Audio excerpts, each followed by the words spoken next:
paid like 800 something million for what they do to them babies. Yeah, they did. Lord be with them babies. It's fucked up. Don't be in if you in a Catholic church, don't let your child be in the altar. I don't disagree with that. I think that's a fair that's why they ain't. That's why you think them angels invisible. But Christ coming down, his army of 200 million packing heat angels, but you think they're gonna look at you and be like, "Nah, you're good, fam. We're gonna facts." I'm gonna chill at your house.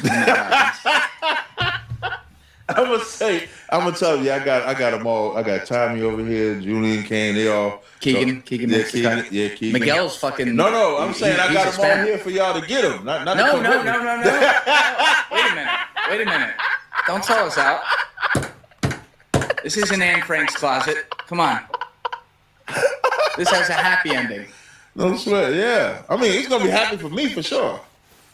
Yeah, but also for us. You know. Yeah, I mean, y'all just won't. Maybe y'all won't get as bad as everybody else. But you're saying he's going to attack everyone, and then whoever's left, like if he doesn't kill everyone, whoever's left is going to be enslaved by you. Yeah, somebody got to build a kingdom. How does any kingdom get built? It ain't gonna be magic. Somebody got to lift up this brick, this mortar, weld this together. Actually, touche here, or I don't know if that's the right word to use, but. I recently talked with my friend Luke Caverns, who's an ancient Egypt expert, and we had a very fascinating conversation that spanned 6 hours. And within there was a subcategory where we talked about the history of like the context of slavery. Right. And one of the things he mentioned, and he's way smarter at this than I am, but he laid out the entire explanation, is that the way we use the term slave in the context of like ancient history and in text is very liberal. He's like slaves, for example, in Egypt. He wasn't even necessarily talking about the Hebrews. He was talking about all the different slaves they had over the years. A lot of them they might own land. Like they weren't even necessarily slaves. Yeah, we think about slave from America. Whenever you say slave, America, you get hung, lynched, all type of back beaten. Whereas a slave could be, sometimes in ancient times, they would willingly go into, because it's like a job. Yes. Like that. So all slavery wasn't bad back then. So what kind of slavery would you be envisioning? Because like I see the videos of you like out on the streets with like the whip and shit. Oh, you saw that video? Yeah, can we pull up that on Instagram? Go to Captain T's Instagram. You might have to scroll down. Tommy G sent me that and he was a little afraid. It was like this might be us. And I was like, wow, this really has an Instagram. So go to Captain T's. You got to scroll down. It was like the beginning, either end of October, beginning of November. Captain. T-A-Z-A-R. No, you know what? The captain's not on it. Just do the T-A-Z-A-R. Yeah, just do T-A-Z-A-R. And we'll pull this up so people at home will be having the video on the screen so you can see it. Did you put an A-R? It's A-R, not taser like laser. Yeah. All right, first one right there. So now go to scroll down. Scroll down. I post a lot, so you got to. I know you're firing up my feed, bro. Some of it's low key. Like I'm like, that's interesting. But you got to keep going. Keep going. It's a lot. Keep going. Keep going. Keep going. Wait, no, go back up. That one. Yeah, top middle. The other right above that. Yeah. Click that one. So this is some of the. You just cracking that whip. I won't put the sound on so YouTube can't blame me for this, but there's no people being harmed. Nope. There's just some good old... Listen, he was doing Is double... he wearing some cowboy, like... Those are fringes on the pants, so we wear fringes on the side of the pants. Like the Cowboys? Yeah, I guess you could say How very white of you. That's not white. The original Cowboys was black. Oh, man. Here we go. Y'all wasn't out there doing nothing with no cows. But this is like a serious whip. Yeah. When you do it with the sound, all right, do it with the sound. He does a double smack. Yeah, do it with the sound. Turn the sound on. Put the sound on. Watch this. Here we go. Watch. God damn! Yeah, that's it. My ancestors are feeling that.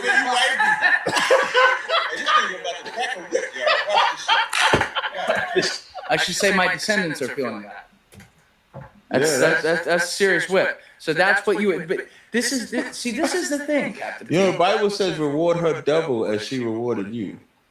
That's a reward. That's not a punishment. No. Wait, that's not in the context. Oh, here. context. Right. So in Revelation, the 18th chapter, this is what Julian and Tommy was talking about. Okay. It says, come out of her, my people, and be not partakers of her plague. So now it's telling the children to come out of her, and because her stench has gone up to heaven.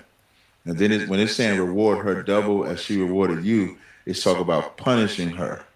But do we know that, I mean, reward is a nice word. I hear reward, I go, nice. Remember what you were just saying about slavery back in the day. The word slave was different back then. So the reward is also different. But so if all right, let's say we have a Mendoza line here, right? Mm-hmm. Above it is free, below it is not free.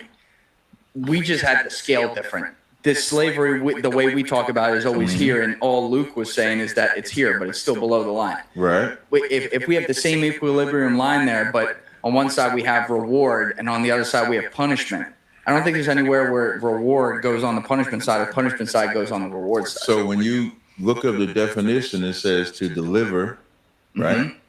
To render account. So when you're looking at the word reward, you're delivering something. Mm-hmm. So it's saying deliver her double as she delivered to you. So if she gave us 400 years, I mean, you got to get 8. Oh, we got to do 800. Yeah. And what's that 800 going to look like? I don't know. It won't be like what we went through. But then that's not double. You're not giving no, me double. Meaning what I mean by the amount of time is double, but you won't be essayed and stuff like that. You know, we won't be doing none of that. You won't be doing any of that. Yeah, because there's gonna be standards to your slavery. Yeah, because we can't sleep with y'all. Oh, right. Right. But what if you just do it with a condom? I can't stand this. Yeah. Listen, you can't do it that way either. I'm gonna poke holes here. Yeah. I'm trying to give you the idea of how to hold power. Is crazy. You write the words. What if you could hear them as a song? Go to suno.com, switch to custom mode, and paste in your lyrics.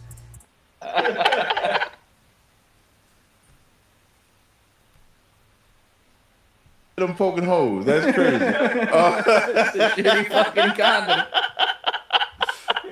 Yeah, no, we can't sleep with y'all, man. So y'all safe from that position.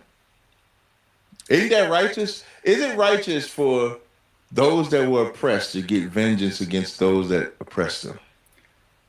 With the same example I gave earlier, I can think of things where that is the case. However, if I found out that if I met this dude whose great-great-great-great-grandfather essayed my great-great-great-great-grandmother, that's not going to do anything for me. No disrespect to my great-great-great. I mean, it's horrible that happened. Let's say if the great-great-great-great-grandfather robbed your great-great-great-great-grandfather of his inheritance and then built his land off of that, by right, do you get to take back that land?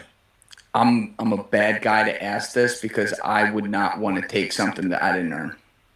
That's my mentality. Take back what was robbed. I know there are people who would do that, but that's not personally. That's not right, what. But would that be right to do? Would he have a right to do that because it was stolen from him? It sounds like you're talking about depending on the year that. The years that would have happened, because this happened over and over again across both sides, but it sounds like you're talking about Israelites and Palestine and Palestinians right now. It's a very similar argument that both sides have. You know, that land don't belong to either one of them, but Palestine has more of a right than the Israelis. Why do you say that? Because the Palestinians were there before the Israelis, and when you do the history of when they went over there, the Palestinians welcomed them in with open arms. There's a video of them coming off on a boat. The agreement, and I think, is it a Buford Act, if I'm saying the name right? It was the 1918. It was not the act. It was the. I thought it was the note. Buford? No, what the fuck? It wasn't no. I had debated the memo. It was the memo. I had debated a Zionist. Starts with a B. On it. I thought it was Buford. I could have It was 1917 British memo. Israel, I think I got it in my Balfour Declaration. Balfour, that was it. Balfour, so basically. Balfour, he wrote a one long run-on sentence that he addressed to Lord Rothschild, who was a local Jewish guy within the power structures of England.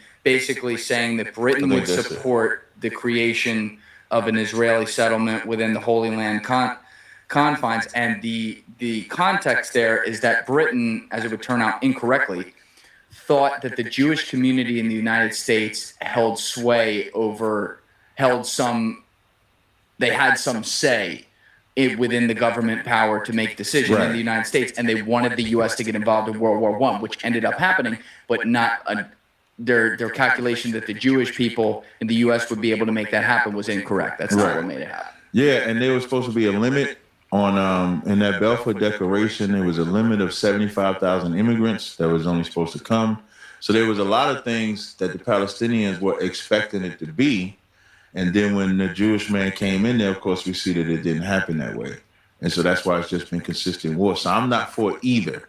But if I'm looking at how the Jewish man got in there and how he created these treaties, broke the treaties, I would say that they're more wrong than the Palestinians. Yeah, I mean, but I wouldn't give land any. It's the most unsolvable issue in the world because that land don't belong to both of them. It'll never be peace over there ever. So you think the land belongs to you? Yeah. Well, the land belongs to God. That's God's land, and He gave it to the children of Israel, the true children of Israel. So that Palestine, Israel, it's going to be war. I think Joel, the 2nd chapter, when it says He's going to bring them down to the valley of Jehoshaphat. We seeing, listen, man, Biden, we was talking about this offline, but Biden just gave Ukraine the ability to fight back. So Russia, if they didn't really think America was an enemy, they for sure think they're an enemy now. Russia is more of the Palestinian side. America is more of the Israeli side. Mm-hmm. So we can see what's coming. I would like to think that's not gonna explode because it's a lame duck type situation. Like Vladimir Putin's a very bad guy, but he's not a stupid guy. He knows that there's a new administration coming in who doesn't even have to be friendly to him, but that doesn't like the idea that this insane war that's being funded by Western nations continues to go on and is incentivized more to make peace. And so when he sees the outgoing administration that has been the opposite doing this, there will be repercussions and people are going to die on the ground because it's a war. Which is messed up. It's very fucked up. Yeah, because it's going to depend on how Ukraine attacks Russia with what America gave them. Because like you said, Putin is smart.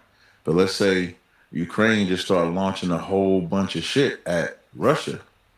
As smart as Putin is, he's going to have to retaliate. What are you going to sit there and say? He will retaliate. Yeah, that's what I'm saying. He can't say, I'm going to sit here because this regime trying to set Trump up. He's going to say, no, I need to retaliate because depending on what damage they do, he's going to have to. So we see what the buildup is.